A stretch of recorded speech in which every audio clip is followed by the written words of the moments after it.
Welcome to the Nyancast. I'm Jim. I'm Sam. And today we're going to be talking about Hinamatsuri. Yeah, it's kind of a mix of a spoiler cast with a seasonal blend, because we could talk about it early on, but we just kind of watched it to the end. Hinamatsuru or Hinamatsuri? I was Hinamatsuri, but I kind of just refer to it as Hina. Hina makes it, yes, Hinamatsuri. Yep. Which, I don't know if you know this, Huh. is apparently a sort of a joke, or sort of a portmanteau, or wait, is it?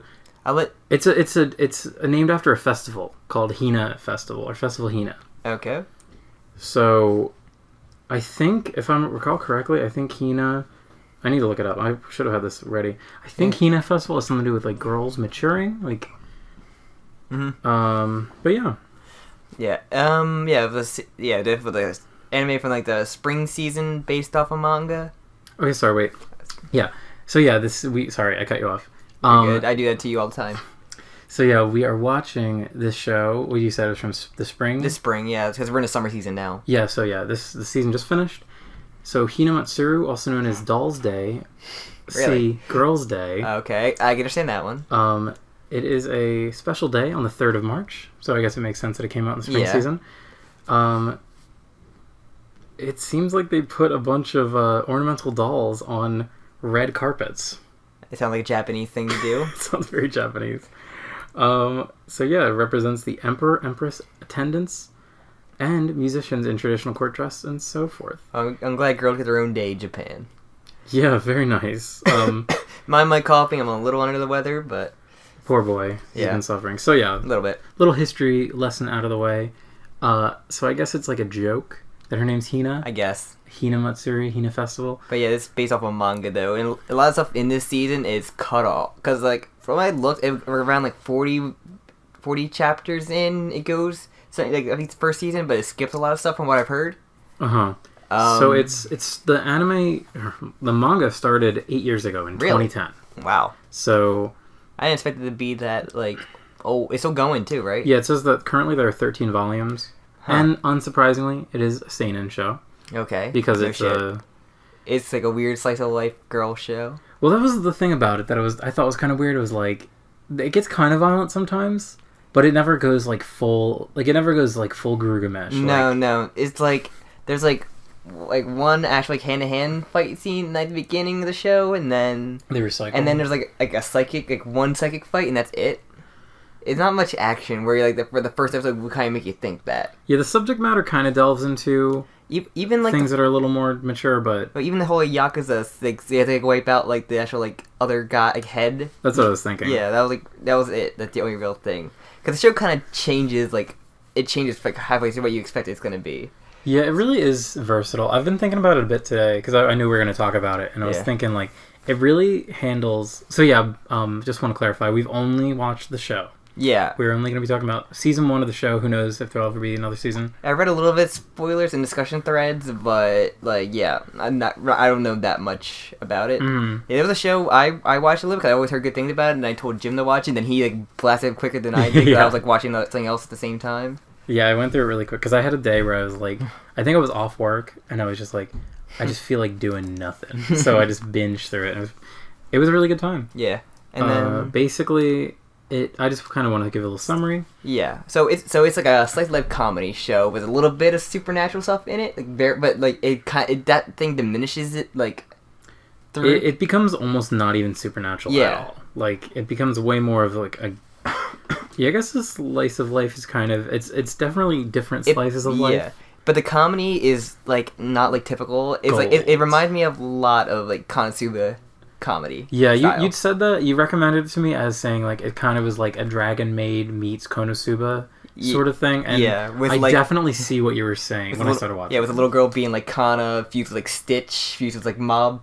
Yeah, there's this kind of like unconventional family at the heart of the show. It has like these really funny moments, but it also has these nice heartwarming moments. A cast of weird side characters that appear throughout the show. Like they don't do that like kind of one time. They usually appear multiple times throughout the show. This one is compared to Maid Dragon. This show is like bipolar and how quickly it will shift gears into like being super heartwarming to like pretty brutal. And its Dragon Maid was just a slice of life show, and then the last episode was just like a weird like.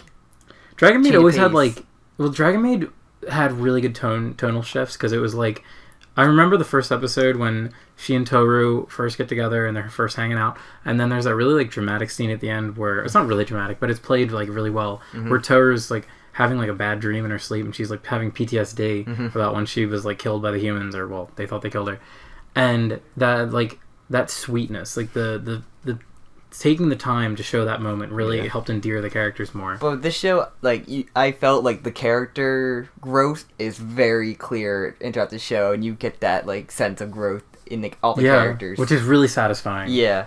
So I guess we talk about the base, like the center of the show. There's like basically, which is Ro. Well, there's also known as red. What's it called? Fish eggs. Oh, calamari. It's like, caviar. It's like caviar. It's like Ikura. It's Ro though. It's red caviar. Is what they're referring to. Like there's like 3 set of characters the show mainly follows around. Like everyone intersects, but there's like 3 main casts. So the main one is Nita, who's like a Yakuza officer, and I love him. Yeah, I love him so much. Blonde hair, like he's just like a shithead. Yeah, he's like a shithead. And then he's like relaxing in his like penthouse, and then out of nowhere, like just like in a like weird like box, like metal box, like teleports in like Hina. What it looks like, face. What it reminded me of is those the space heater, or no, what are they called? Those like sleeping bags you go when you're camping in like the winter. It reminds me of like cartoon characters in a sleeping bag where all you see is their head zipped up. You don't see how they could get out of it. So it's just her only her face is exposed, and he looks at it, and I think he might have been like drinking or something. I mean, he pokes it, and she's like, he just hit the button on the back. And he thinks that he's hallucinating, so he goes to bed, and she sits there. She literally lays there for a whole night, and then he wakes up in the morning, and he's all happy, and then he looks down, and he's like, oh shit, this is still here. So yeah, then he presses the button on the back, which becomes a thing later. We see that's how with other characters come in. It's like a transportation kind of thing. A very shitty transportation thing, mind you. But. Yeah, and we still don't know. Like, my speculation is that they're from the future and they're sending them back in time to do things. I always thought it was kind of like a parallel world kind of thing too. That also makes sense. But I'm not sure if that was answered yet in the manga or like answered like. It definitely seems that where they're coming from is not our world, or well, the world that Nita lives in. So so she lets her out. She basically kind of like threatens him with like the psychic power, because she like lifts everything up, and like he kind of just like follows like he has to, or she'll like, destroy his vases, which he's a very prized collector of. The one thing that he cares about more than anything else is his just vases. He just has all these different vases. Yeah. But yeah, through hijinks, like he takes her with him, and then like his Yakuza tells him, oh yeah, you take out this like family, and then we'll know your true worth. And he just does it for him. I like a reward for taking care of her, I guess, kind of thing. She kind of feels like obligated to do that. Yeah. And then she does it, and then he kind of keeps her because he kind of has to. Yeah, and it's like the end of the episode where he like finds the ball and like steps on it and traps himself, and Hina doesn't like let him out. She doesn't do it. And then but he pees in the ball, and then when he emerges, it's like this golden like mist, and it's disgusting. He's like Terminator with like steam coming out of him. Yeah, and it's because the piss that has been. I love that. Oh my god, that was one of those jokes. I was like, wow, okay, this show is pretty good. Yeah, and you meet like the Yakuza characters, and you meet like the bartender, who's also a shithead. But we get more into her when we talk about the other character, because she's mainly with him. There's one episode where she's like really focused, but we'll get to that. So I think the next character that's introduced is Anzu, who is Anzu or the friend, but the friend we can talk about later, because she has like more episodes later on. Hitomi, yeah. So yeah, Anzu is another. She comes in shortly after Hina. She's a psychic. Yeah, well, she's dropped in a ball, and like where Hina had someone to press it, like her ball just slams into like a pole or something in the streets of Tokyo. Yeah, and she's out, and she has this hilarious run-in with like a biker gang where of course she beats them all. Yeah, and she takes their clothes. Yeah, I love that she has like this really the clothes are like clothes. way too big for her. So she pretty much just becomes a little shit, like a little street rat, and just starts like stealing from like convenience stores. Yeah. And she'll like get ramen and then leave, and that's where like Nita first runs into her. But she's also like tries to find Hina. Yeah. Her whole thing is that she's supposed to kill Hina. So then, because the Yakuza dude, what's his name? Nita. Because Nita saw her, he was like, "Hey, I think that there's another girl like you, Hina." So he has to meet up, and then they do this whole thing where they're gonna have a fight together. It's like a psychic rock paper scissors shoot thing where like she does rock and like there's this huge force of like. Well, yeah, what the game is, I think this is like a thing in Japan where if you play rock paper scissors, you point in a direction and they have to like look that direction or something. Well, the whole thing is like you point and then the person that won the rock paper scissors is trying to make the other person look a direction. So when Anzu wins the first one, she tries to do it, and Hina's like unbudged. Like her lips start like flapping, and her nose looks really silly. They have like a wind tunnel kind of thing where like everything blows back, but she's standing still. And then when Hina does it, like completely destroys her. It's like way too. So Hina clearly is like super strong, but personality-wise, they're very different. Hina's like super reserved. Anzu's like really extra. Yeah, she gets knocked into like because they fight like on like that typical like river thing with like the hills like around it. Yeah, like that reservoir you've seen in every anime. Yeah, Anzu gets knocked into the water by Hina, and like they take her back. He like washes her clothes, and they have this fun time together. And like, okay, I guess it's time for me to go because I lost. I'll just tell them that you're dead. But then like her ball is too wet and gets washed in there, and like so she can't return. It's like the shittiest ball that happens so many times where the ball just get destroyed. Water is its true weakness. Yeah, and then she gets like, I can't tell them. It's too embarrassing that I can't go back there. So she kind of befriends homeless people, and like her first half of the show is her like learning lessons from like a bunch of homeless people. Which when I first saw that coming, I was like. Because like homeless people are like gross and dirty. I guess it's different. I'm not sure how different it is in Japan. Well, they're homeless people, but the show where the show shines and like where a lot of people love it for is like how it depicts them as like they're definitely kind of depicted as like shitheads in the beginning when they're like mean to her and they won't accept her. Even though the one like vouches for her. Well, yeah, but the other ones are like mean and they're just like whatever, we don't care. But then they like.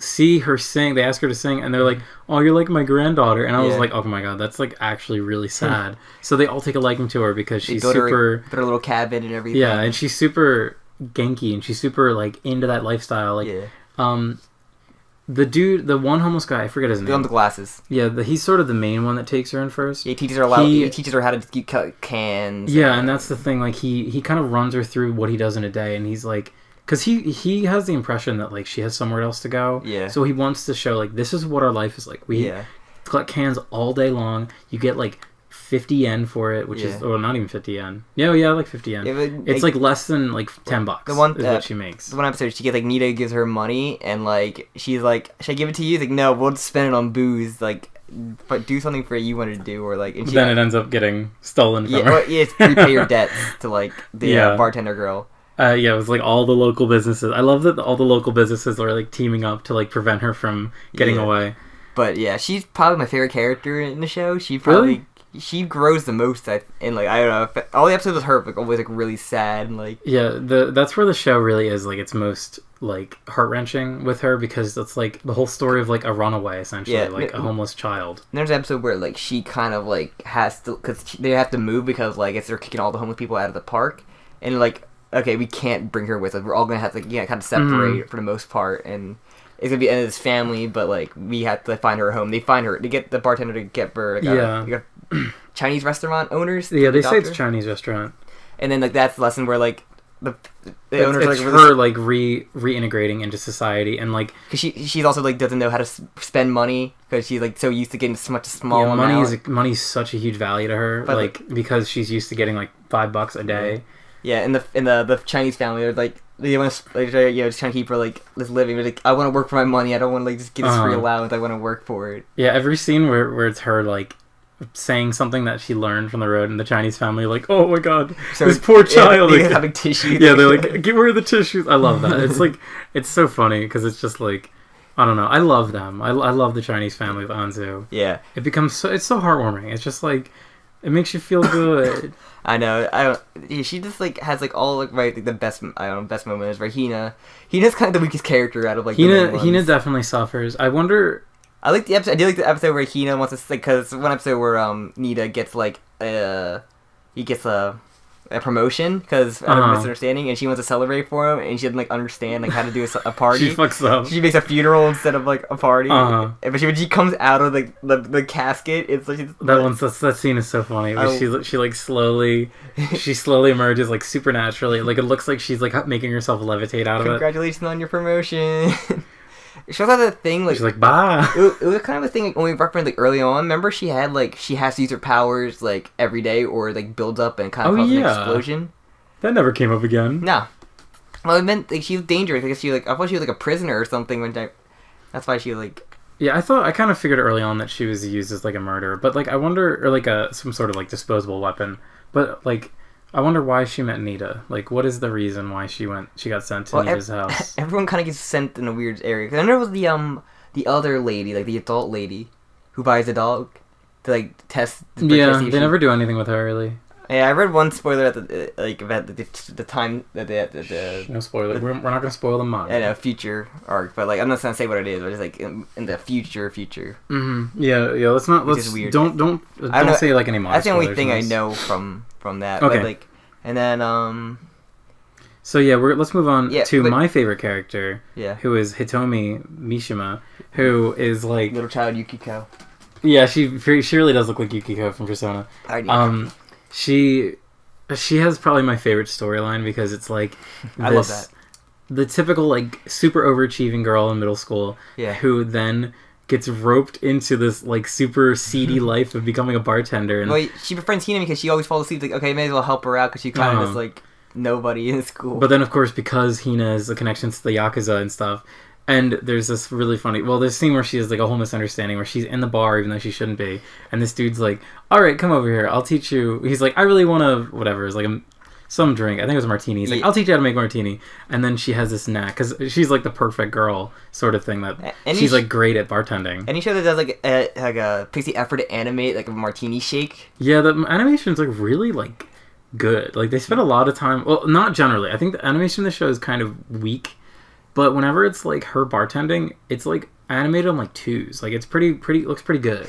Whereas most animation does not look as good as that. Yeah, her character cannot say no to anyone. Yeah, that is literally her character in a nutshell. One of the best episodes is like when everyone in the bar keeps like giving her jobs and she will not say no. So she's doing like 20 different jobs. I love that episode so much. That's probably my favorite. Yeah. So the scene when because she's having an issue with her mom because her mom thinks she's selling her body for money because she's like, where are you? You say you're at your friend's house all the time, but like you can't be there all night, blah, blah, blah. So then she goes to the bartender who pretty much owns her at this point, and she's like, what should I do? She's like, well, I guess we'll just get you a place. So then they end up getting like, because Nita has like a friend who's a realtor, and of course because it's this upscale like Yakuza realtor, it's like this huge loft and it's gorgeous, and he's like, yeah, this is gonna be like $100,000 a month, but we knocked it down to like $50,000 for you.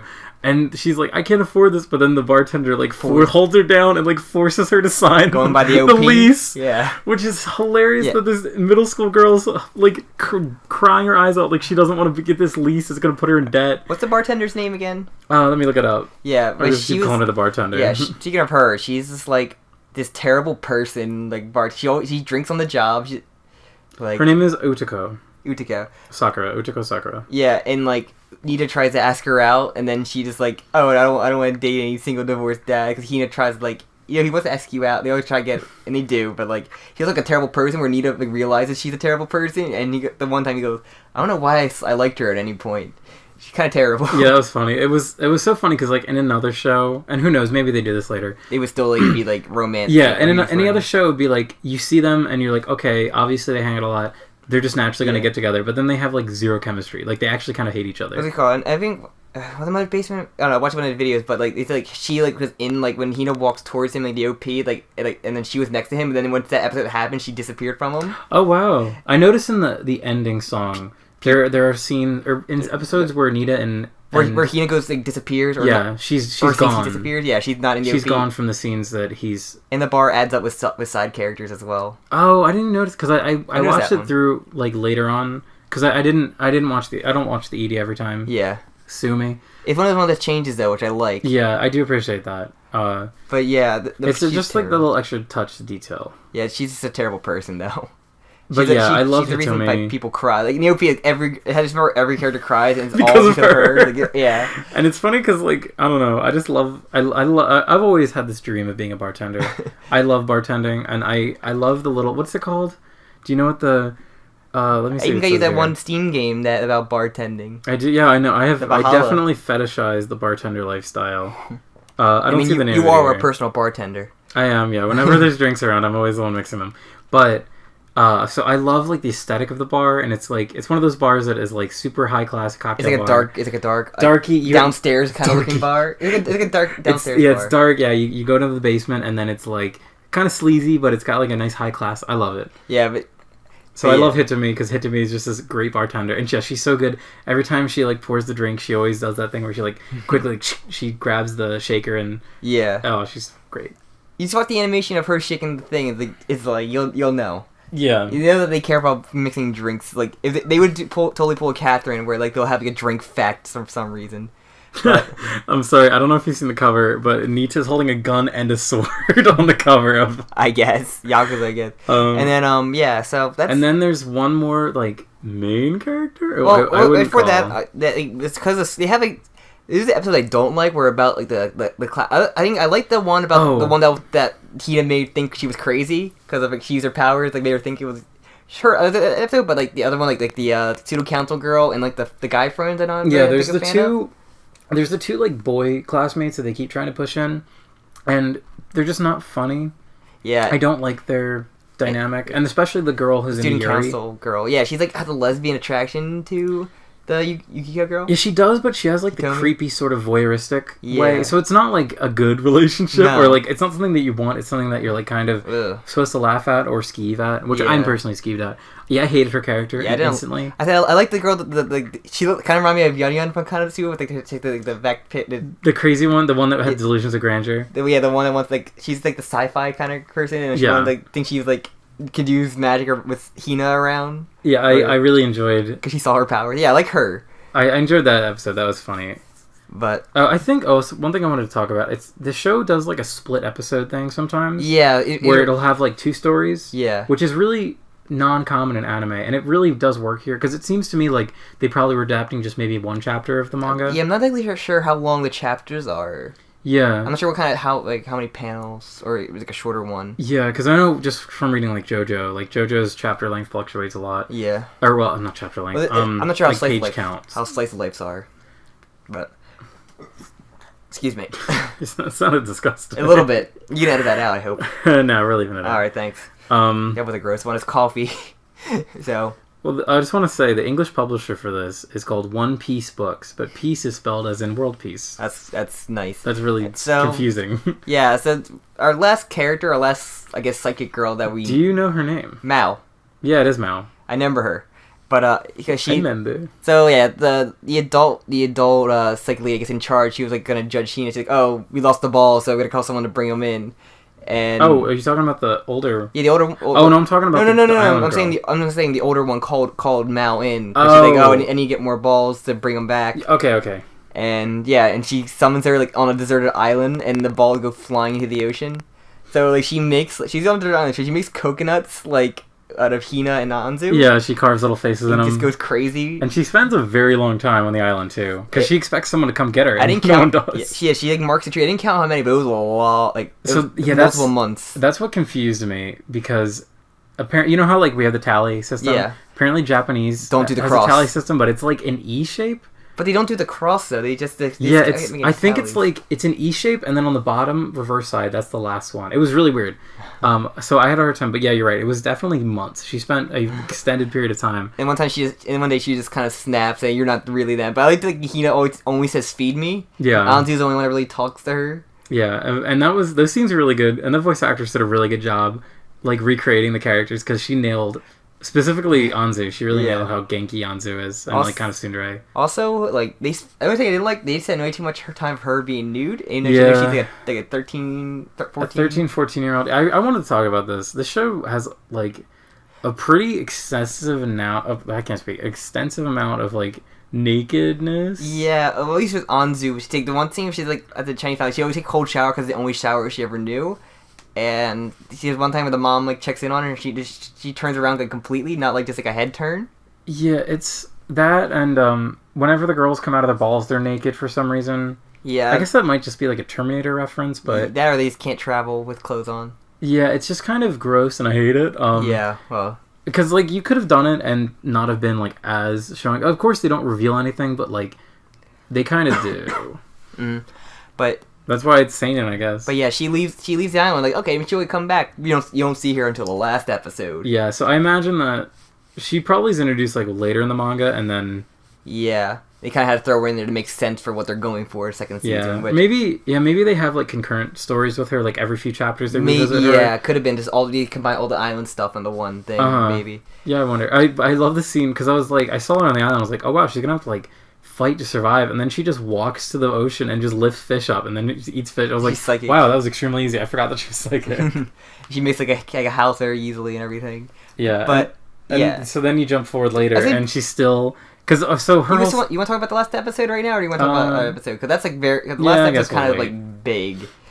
I think the episode I want to talk about, I really like the Yakuza documentary episode. I wasn't a huge fan of that one. I like that one because it's just like the ending and it's like all the you guys are hilarious just quoting it because it's like so bad. That was my favorite part. I thought like premise of it was really funny, that it was going to be this kind of like massacre ripped up this like ripped up documentary, just kind of what the news does. But I don't know, maybe in Japanese the jokes landed better, but it was hard. I don't know, it was hard to like follow the story and like all the things. Yeah, I like that one, and then I like but everything like she said, like all the quotes that like even like Hina was saying to him were funny. Yeah, and there's the episode with the like misunderstanding one where he gets like put into like a barrel because they think he's gonna like. They put him in cement. They put him in a cement barrel. And they think they tricked him. That face, like, oh, we're promoting you. They're all like, yeah, credit on lieutenant. And he's like this stone face. Like, I cracked up. Yeah, that was really funny. They're masters of like holding up a joke, like Kanto, but he had the joke. He's like, oh, it's gonna be this, and he's completely like. It does a really good job subverting things. Yeah. There were so many times where they were going into, they set something up one way, and I was like, all right, I know how it's gonna go, and it would totally like heel turn and do something different. And I really, when like a media can do that, I'm very impressed because I feel like I've seen so much shit, and I hate things that are predictable. Yeah, the episode with like where Nita has to take care of Anzu, where he takes her. He's like, okay, I'm just gonna try to turn her back into her old. Maybe she can help me like take over like Japan better. Like, and she's just too adorable. He just kind of forgets everything, and like she's so innocent. Yeah, that was. Like Nita's relationship with Hina is probably one of my favorite parts of the show. Yeah, anytime he hates her. Yeah, when Hina's alone, it's not that good, but when she's with Nita, it's better. Yeah, she needs to bounce off because like one of the hardest times I think I laughed in the show is when the future woman comes in and she's like, all right, yeah, we're gonna send you back or whatever, and Hina's like so excited, so then she leaves, God. But then she's like, all right, get in your ball, and she's like, oh, I don't have it, and he's like, oh, maybe Nita still has it, so then she goes to Nita's house after they had a really tearful goodbye. No, well, she's like, I think he threw in the trash. Well, yeah, I don't think we have it anymore. So like, yeah. Well, we find it, I guess that's it. You go back. And she's like, hey, Hina. Yeah, and then she enters, and then as she's entering, he pops like a little popper thing, and he's a fucking going away party by himself. He got some really glasses, like the mustache, like, the nose and mustache. He was throwing a party by himself that she's not there, because we see a scene before that where he goes to like a Walmart, and we're like, wait, what is that? And then it just all comes together at the end, and it was just like... It just goes to credits after that, too. Yeah. It was, like, really funny. And it's just hilarious, because you're just like, this guy kind of hates Hina. Can you blame him? She's kind of terrible. Spent so much money. The part where he takes her Anzu, like, she's like doing all the stuff he normally deals with Hina, but she's like, oh, wow, or can I help? And you're flashback there, and Hina, like, picking the nose, and that's like, that's lame, we're doing it bad, we're too rough. Oh my god, the part when Anzu's watching the cartoon or whatever, she's like, oh my god, I love this, and then Hina's just like, this is dumb. It's like, hilarious. Also, Hina's shirts are hilarious, like, there's a random, like, word, like, English writing on it. It's always English, yeah. But any single episode you guys want to talk about? Because like I wasn't that big fan of like they get lost in like the snow and the other than the part where they make the snow sushi, like the giant snow sushi. And the guy's like, are they supposed to be ginger? Like that's not important. Yeah, that was kind of funny. I don't know. Any episode with Hitomi is gonna be my favorite. Yeah, I even like that bit because Hitomi was really funny in that. Her face, the face reactions, like every time. The tongue. They zoom in on the tongue. It's so good. It's just like like what Konosuba did with like the faces, like zoom in on like. Konosuba is like fucking 10 out of 10 with the faces though. This show is funny sometimes. No other show, because people keep posting. Golden Kamuy has a lot of funny faces too. Yeah, but just the girl mainly though. It depends. A lot of characters do the funny faces, but it's not as good. Konosuba. The hand. Yes, Konosuba. Yeah, Sam is doing the weird alluring hand. Like the faces that you see in Konosuba, like I have an ingrained picture of Megumin doing the smug face when she wins the rock paper scissors. Like it is so funny. I always had crying Aqua and like the one where like he's like where Kazuma's smiling, then goes like the shock face, he turns around, like it's that one in my head too. And in this show, it does the tongue thing where like a character will like open their mouth and you're like, and they do that a lot, but they don't really do too many different ones. I say one of my favorite ones is like the one with Nita like in the cement barrel's face, the stone cold face, like everyone cheering. Oh, another episode I want to talk about was the horse racing one. Oh yeah, and what's it called? All the references to the one. No, there were all their names were references. Man, I want to talk about freaking the horse stuff. I'm not sure if we do that. The I mean, just look at these faces. I know the facts I got from the creators of the horse derby. Yeah. Okay. So I'm watching. There's an episode where I think the premise is Anzu wants to get. Anzu has allowance money and she wants to get her parents. A gift because she's so happy. Yeah, and she was thinking about getting like a neck massager because they always complain about their shoulders are really stiff from working and because they're getting old and everything. And then the shitty Yakuza guy who always has his eyes closed, who's literally like a fuck up. That is his whole character. He's like Nita's like underling. Yeah, he's like a shithead. He goes and he sees them and he's like, "Hey, want to make more money out of that and take some horse racing?" And they show the horse names for a second, and all of the horse names are references to Uma Musume, Pretty Derby. Which and Sam would not believe me, and I had to fucking... Oh, I was like, it could be just be off of horses, unless there's someone connected to it, or the studio does it, like... But I was like, you show me that, I'll believe you. And I did, and I found that, funnily enough, this show and Pretty Derby were done by the same director, somehow, it's even really though weird. They were airing the same season, I'm pretty sure. Yeah, I think so, yeah. That's fucking insane. But... How did that even happen? But then it was a thing where like, oh, what's gonna happen? Because like during the race, she wins the money on like the horse in the lead. She got like a huge long shot. And yeah, the horse like the jockey falls off the horse. And the horse like breaks his leg. And, oh, what's gonna happen to the horse? Oh, they're probably going to kill it. And like okay, oh wow, they're actually gonna talk about that. And then, and then Anzu got like extremely guilty because she was like. She wanted to throw the race at the end. That was the whole thing. She wanted to throw the race, but she didn't want the horse to die. Well, she made a lot of money, and she's like, but then she keep trying to bet more on more long shot to get more money. Yeah. And then she's she ends up blowing her money. Yeah, she's like, I can do this. If I use my powers, I can win it. But she thinks of like, what was it, horse? It was horse steak or like horse teriyaki. Horse sashimi is what horse sashimi. Yeah, and then the horse just transformed into like a plate of meat, and I'm like, horse which meat? Is gross. But yeah. A lot Gintama faces are really good too. That's why the Gintama. I was trying to do the nose picking. They did the pinky nose face because Hina does that a lot too. I think that's like a trope stereotype thing. Is like a shithead thing. Yeah, shithead things. Always, yeah. But pick their nose. That horse episode's really good. But yeah, that was really funny. I guess we talk about the and heartwarming. Yeah, and is there any episodes you want or parts you want to talk about, or before we talk about the finale? Yeah, the one episode where where Hitomi's doing all the jobs is really funny. Yeah. And, like, I just love that she's doing all those jobs while still in school. Like, she's, like, not getting any sleep. One of my favorite things is, what's it called? Anzu, because she befriends Hitomi as well. And, like, she's like, look what I got. You're like her loud, like, what's that? And she's just, like, so crushed. Because like, she sees so much money now. She just, like $50 is, like, nothing to her. That was a really fucking funny part. But, yeah. The one thing I did want to say. So, one thing I appreciated, it felt very realistic. So, Hitomi has this new apartment, and she's working constantly to pay it off. And so one time she has to do something for someone, but she walks home and she's so tired she barely makes it home, and she closes the door and she literally passes out in front of the door, and then she wakes up and it's the next day and she has to go to work already. And it's just like, yeah, you spend all this money to get the things you want, but then you have to work so hard you can't even enjoy it. Yeah, it felt very realistic.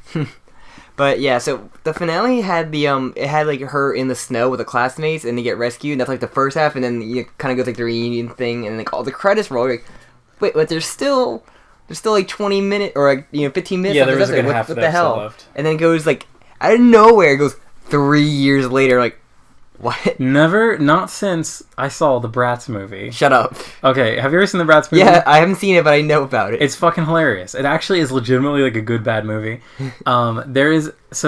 Basically, really quick, you'd imagine like, all right, what the Bratz movie is just gonna be about a bunch of girls who hang out and like solve problems. It could be Mean Girls or something too. Yeah, you think like Mean Girls. So yeah, all the girls, they're all friends from middle school. They go to high school. then they all get absorbed by different cliques. Yeah, I know that. 3 years later. There's a 3 years time gap in this fucking Bratz movie. My favorite anime, Bratz. And they spend 3 years in their own cliques. It's hilarious. Eventually, of course, they get together at the end because it's a fucking meme. But yeah. But, yeah, so yeah, there's a Bratz-esque 3 years time gap. Well, it cuts back to, like, the girl we saw at the beginning of the first episode, which was Mao, it turns out to be. Yeah, aged up and also in China. Yeah, because she's trying to find... Hotomi, but she's like doing like martial arts now. Like it was like supernatural. Yeah, it was some scam artist. Yeah, because some old man saw her like doing like the telekinesis street performing thing, and yeah, she's just a con artist now, or she's not really wanting to do that, but she still has like little like training dummies of Anzu and Hina, which I love that she still talks through them and still has conversations with herself, even to the point where like the guys who or the other people that work at the shrine, they're like. Yeah, she's doing that thing again. She's talking to them. But then she meets up with like the band leader guy from like he's one of the early episodes. Yeah, we didn't mention that. I love that scene so much, where the band he wants to learn like street performing and magic and like combine it with music to have like a magic concert. I forgot the name he had for it. It was like really dumb, but I'm actually having kind of like a weird like cross synapses moment. Okay, sorry. I just got things mixed up because there's a band in Karikano, and I thought because there's a guy that looks just like the band guy. Oh my god, never mind. Yeah. Don't listen to me. It took me out of the moment for a sec. So yeah, basically, the band dude who Hina assists, he is like obsessed with the magic that Hina can do. So he goes on this pilgrimage to learn how to do it. He went to the United States, wasn't what he's looking for. Then he went to China. He saw a video of like her online. It was called like what was it called? It was like Your Tube or something. I love when they do that shit. And yeah, so he meets up with her. He's like, "Oh yeah, I want to go to Japan." And like, he mentioned like Hina, cause like, I want to like master Hina or something like that. And she's like, "Oh wait, you know Hina?" Like, "Oh yeah, we're actually she's a friend of mine." And he's like, "I'm going to Japan with you." And then she gets attacked by like the people that doing a scam, like they send like fighters after her, and like they have like a fight scene. But the guy was like reaching for something. My cell phone. My cell phone is so stupid. Yeah, that part is really funny. Like the show is just really funny. At like I like the part where she throws one of the Anzu or like Hina dummies and like hits him in the face. Yeah. But yeah, and then he's like, wait, you can take the ultimate test that no member has taken it get defeated to leave our group. It's like a robot that spins super fast and she just destroys it. Like, yeah, what I love about that is like she makes it look like she stops it with her arms, but she actually you can see it's like a centimeter away from her. She moves her like an inch. Yeah. I love it. It's so good. Yeah, and then she they go to the airport. Yeah, and the season ends. Yeah, and I was like this, Jim, like, oh, this is manga. I'm like, okay. We looked at it, the time skip actually exists and it follows them in high school. I'm like, oh. So here's my fan theory. Mm-hmm. You remember that scene where it showed they did like I think while they were explaining her backstory in the last episode, she was like, yeah, I left the island and then I rode a train for a bit and then I was a poor homeless person. I wonder if those are maybe like chapters here and there. Could have been. Or like maybe like at the end of a chapter there'll be like a little story. Maybe. I'm just tempted to read it now. Yeah, I might check this out. But, I think it's very funny. But it's interesting to say, like, now she has their high school lives. Like, oh, that's cool. That's actually a really interesting thing. And it's pretty funny to think, like, oh, because Hina always sleeping and failing her school thing, Yakuza money must go far, like, a long way to, like, pay her to get through school. Uh-huh. But I'd be interested to see, like, what everyone looks like or does now in high school. So, I'm excited to see. Hopefully get a second season. That'd be really cool. Who did it? Studio Feel, who are an anime studio that I really don't know anything about. Yeah, first time really hearing anything from that. I think. Wait, let me see. I had it up a second ago. But yeah, it'd be cool to see more. It was funny. Do you recommend it? I would definitely recommend it. It's probably the hardest I've laughed at an anime. Yeah. In a very long time. Same. I haven't laughed at hardest in like Konosuba. Yeah, Konosuba is probably like my high standard for like comedy in anime.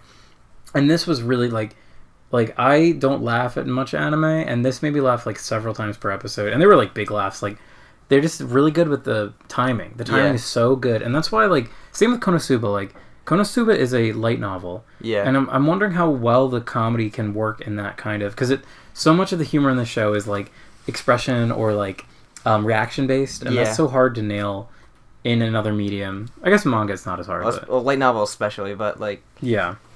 But yeah, definitely, it's super good. Like I feel like it's one of those things where you feel the characters grow and deserve to get like the change of character they they become later on. Like, Anzu definitely is probably the strongest growth of a character. Yeah, it's actually really satisfying seeing Anzu's growth. Because, like, at first you kind of don't like her, because she's kind of shitty. You could get delinquent kind of character. But she really wins you over, and she's, like, very... She learns lessons from, like, everyone. Yeah.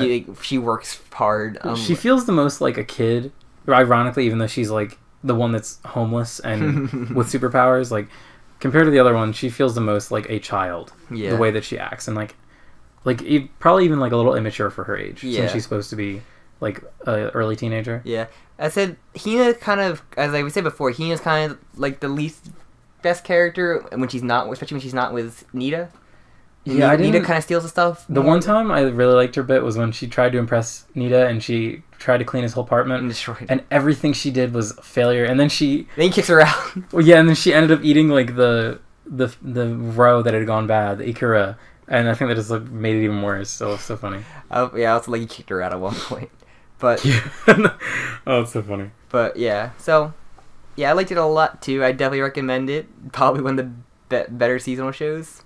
Oh, definitely, yeah. It's funny, I was just talking to you about this. So we just also finished Megalobox. Yes, which I might do an episode later, maybe next week. If you consider Darling in the Franxx a summer show, because it was a split core show. We'll talk about that and more in what we've been reading. Yeah, but like, that means I've seen to completion 3 anime from one season, which is like unheard of for me. Yeah. Because like, I'll watch a bunch of anime, but normally it'll be like maybe one show season, or like mostly it's older stuff because I'm trying to catch up, but... I thought it was interesting. There's a lot of good stuff coming out right now. Yeah. When I initially saw the stuff coming out this season, it wasn't things I was really familiar with, and I kind of wrote it off. But there was, like, Megalobox was really good. Yeah. Well, I'll probably talk about that in our next recording, but we had to go through millions of technical issues on, like, just trying to get this one recorded. Because, laptop's breaking, microphone's not reading, but we got it. But... Yeah, my laptop is broken. We're using a backup. Yeah. We're working on it, though. Working on it. Christian anime. But, yeah. Yeah, definitely met it. And I guess, how adorable who's the best daughter you can have in the show? I already said Anzu's daughter. Well, Hitomi's my favorite character. Yeah, she's technically a daughter, I guess. Yeah, Anzu, my favorite character. Yukiko. Anzu, yeah. Yeah, so Anzu's are good. Yeah, definitely recommended. Like, one of the shows we probably thoroughly enjoyed. Yeah, I did thoroughly enjoy it. I forget what I gave it. I think I gave it a 7. Let me check. But now we have summer coming up, so we got that spider show I told you about. Like, yes, I'm a spider. So what? I wanted to check that out. Yeah, that you mentioned. That. And I have to see what other animal-related shows we can watch because we're gonna talk about Megalobox. I honestly, I wanted to lead with that in this episode. Mm-hmm. I wanted to talk about how. Pretty much we're just dropping all the pretense of doing cat girl shows on this anymore because we don't even fucking do it if the new season come out, and there's something there, like with Derby, we did like we'll do it like right away. Yeah, this will be priority. Unless there's some old stuff we do want to get to though. That's true. Like, Nyanko Days. No, you already did that one. Shut up. That Ghibli movie with the cat man. Oh yeah, the cat returns. We had to do that. I'm surprised we didn't do that one. Yeah, really. But, yeah, so there's still stuff on the list we definitely want to do though. Probably just do Princess Mononoke too. I mean, we've been doing a Ghibli the entire time, so yeah, got a bit of a Ghib chain going. But yeah, so good. Anything else you want to talk about? I wanted to say I give Hinamatsuri a 7 out of 10. What do you give it? I give it an 8. It made me laugh. I'm glad. Like, most slice of life stuff and completely subverted my expectations. Ooh. So I recommend it. Very nice. So. Which I didn't have to cough so much. I wish it looked a little better. I didn't like the visual aesthetic of the show. I thought it looked kind of not good. For bits of it. It definitely improved. I think the visuals got a lot better as it went on. Yeah. Okay. All right, let's move on to the next section. It is lozenge talk. Taking a vitamin C drop. I think this one's grapefruit. This is root beer talk, aka coffee talk. I'm taking a vitamin C pill because my throat is slowly dying. But I have plenty of vitamin C over there for you. I brought a whole packet. I stopped at grab NyQuil and Dayquil on my way back. Dayquil. Is it Dayquil? It's like 2 in 1. Yeah, Dayquil. It combines. It's just like one straw in a combined package. Or Biquil. Biquil. For bisexuals only. Triquil. For trisexuals only. Try. But so yeah, you can talk about that if you want. Let you have that. You want to talk about anything else you're drinking special? I made you coffee earlier. Yeah. I had to grow the beans myself. Yeah, I blended them. I brewed them with hot water, and I poured them into your fingertips. Hey, yeah, thank you. I appreciate that. I drank a really straw. Yes, and I had some iced tea. I ran out of green tea and white tea, which makes me sad, so I had to use Irish breakfast. This is extremely interesting conversation. You look like he's trying to bring this segment more and more. Well, it's kind of a mainstay, Sam. For you. It's kind of a mainstay. Every episode has featured it, to my knowledge. I think just one episode where we didn't do it, and and after we stopped recording, I said, ha ha ha, we didn't do it. I hate you. Alright, so let's move on to... It's not a recommendation. It's just what have you been doing this week. Yeah. Which, okay, I mean... Full frontal nude. Fully honest. I want to try and pare the section down, so maybe let's try and limit it to like 1 or 2 things that you've done recently. Unless you really have like a ton. Now, the main thing I watched through was Luke Cage Season 2. I blew through that, surprisingly. Nice. I think it's like, it's not, not up there with like Daredevil Season 1, Jessica Jones. I think it's like 4, and Punisher, I think it's 4 Season 2 kind of fits right there. Mm-hmm. And yeah, it was really, really interesting, fun. I like the Iron Fist Luke Cage team up was really fun. Like, I don't know, I liked everything about it. Cool. Which is weird, 'cause I didn't like the first season that much. Yeah, I didn't finish the first season. You don't have to. I got very bored. It's fine. But yeah, I liked it. And I'm still going through Nier. Sorry, before you finish, I want to talk about the Netflix Marvel shows for a second. I think they're a little too slow. I think they would benefit from like I think they suffer from a lot of editing. I think they suffer from having like the 13 episodes they have to do. Yes. I think if Daredevil season 2 could have been like 8 episodes, it probably would have been. I wish, or like let the creators like choose how many episodes they think they can use to tell the story. Netflix already kind of has thrown out the idea of having like a specific amount of time for an episode. Yeah. So I don't know why they wouldn't give them a little more freedom. Yeah. Maybe they do. I know there's a show with Bob and David. It's pretty much like Mr. Show reboot. Yeah, it's David Cross and Bob. And that only had like 3 episodes. So maybe it's more of like a studio mandated thing. Yeah. Because like a season is blah blah blah. A contract or something. Yeah. That actually might be it. A contract might be. I don't know. So you're playing Nier Automata. Yeah, going through like the C&D campaign, which pretty fun. Let shit hit the fan. You're pretty close to the end, actually. Yeah, I know that. I mean, this is like a big bulk of the game. It feels like more so than the first part. It's weird. It's actually there are certain endings that are like way shorter than other certain playthroughs that are way shorter than others. So, but yeah, C I'm trying to do all the like, A and C are the big ones. I know some stuff I missed, like the A and B, like the side mission that were only in A, which I'm like kind of annoyed by. But I'm not sure if I can go back like a new game and go through A and like, finish the side quest. Because I was like highly out leveled to like do one of them, and it didn't show up in my B playthrough. Yeah, I don't know. So I'm not sure actually, because I know that a lot from when I played it, a lot of the quests carried over to Route B. Mm-hmm. So because I was able to finish things that I'd missed, thankfully. Yeah, there was one I was like, okay, I can finally do this one, and it didn't show up because I guess he wasn't what's it called 9S wasn't there for that. So have you accepted 2B as your Lord and Savior? No, A2. Wrong. No, A2 is the best choice. 2B is like the greatest looking character model ever. Like a fucking. I'll take my dirty girl A2.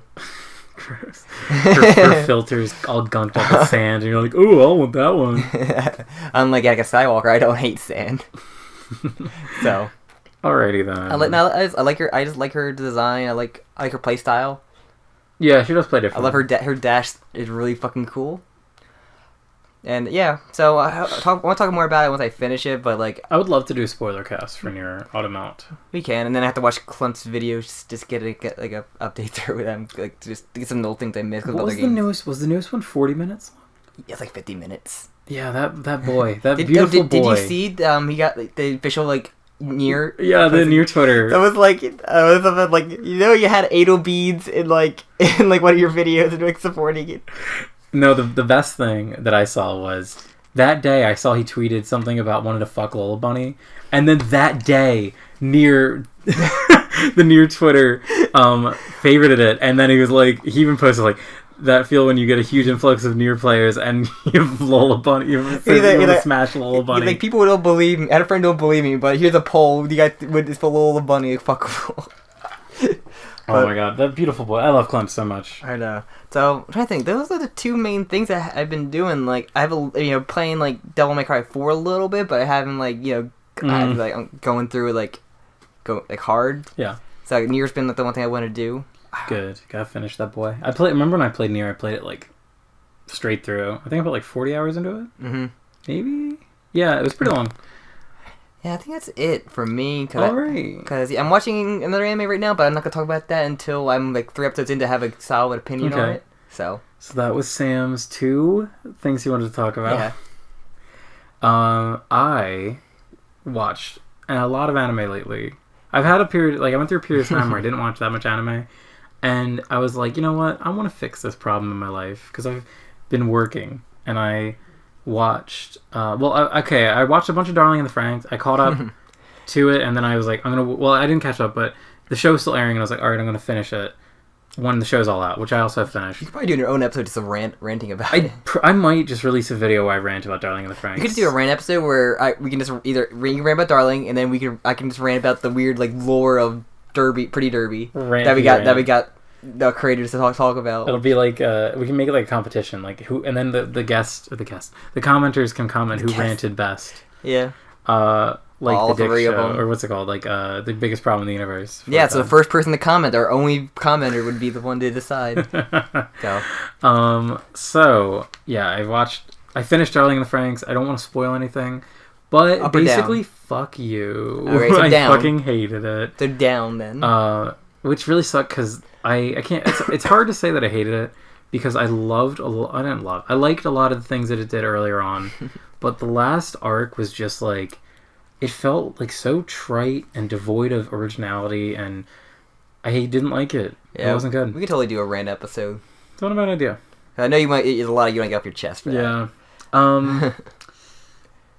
What's the other one? Maybe watch the Katanagatari. Yeah. So basically, your first Monogatari series. Well, it's not. I know it's Monogatari. It's just the easiest one to say. But it's not part of the. It's not part of the series at all. The first Gatari series. Gatari just means like story. Yeah, this is the first story you watched. Let's say Gatari. Well, funnily enough, it is actually done by the same guy. Nisio Isin is the writer for the Monogatari franchise, or Baki Monogatari, whatever you want to call it. You still watch Neko Monogatari. He said Monogatari. But so, okay, I watched a little show called Katanagatari, recommended to me by my friend at work, actually, and it was incredible. It was probably the best anime I've seen in a very long time. I gave it, it's a very solid 9 out of 10 for me. It is just gorgeous. It has beautiful color design. Those are known for like their style and look to them for like a lot of time. For what? The Gatari series had like. It's not part of the Gatari series. It's still Gatari. No, it's not. It's not. No. Why is it called that? Because it's a pun. Bakemonogatari is a Japanese pun because the word for monster is like bakega. So even though the Gatari series, that is like staple for this one series. Yes, I'm trying to tell you, it is not part. It's not a copy. It's a joke. It's a fucking pun. It's a perfect copy. Because they say like Katanagatari is like a pun or something about like collecting katanas. Because it's Katanaga is like collecting katanas, whatever. But so the Bakemonogatari is a pun on the word for monster and story. Okay. So it's the like monster story. It's like Spanglish. It's like the title Spanglish. How that's like 2 words combined. Sure. So I guess more like a portmanteau. Is this a recent show or? It came out in 2010. Okay. So it has nothing to do with the Gatari series. The Katana series. Completely different. The Katana series. It is a really cool story that's set in like a kind of questionably like ill-defined future or past. Past, like a Japanese. It's actually aesthetically it has a lot of similarities to Samurai Champloo. Okay. You should. Where it's like in the past, but like it has like a lot of stuff that like. Yeah, kind of. Modern the music. With it. Yeah, the music in particular is really eclectic. Like, there's one track that's like the real emotional one that sounds a lot like the Ghost in the Shell. Like, yeah, thank you for that. You could have just like. No, I had to do it because we knew immediately, and the audience knows too. Yeah.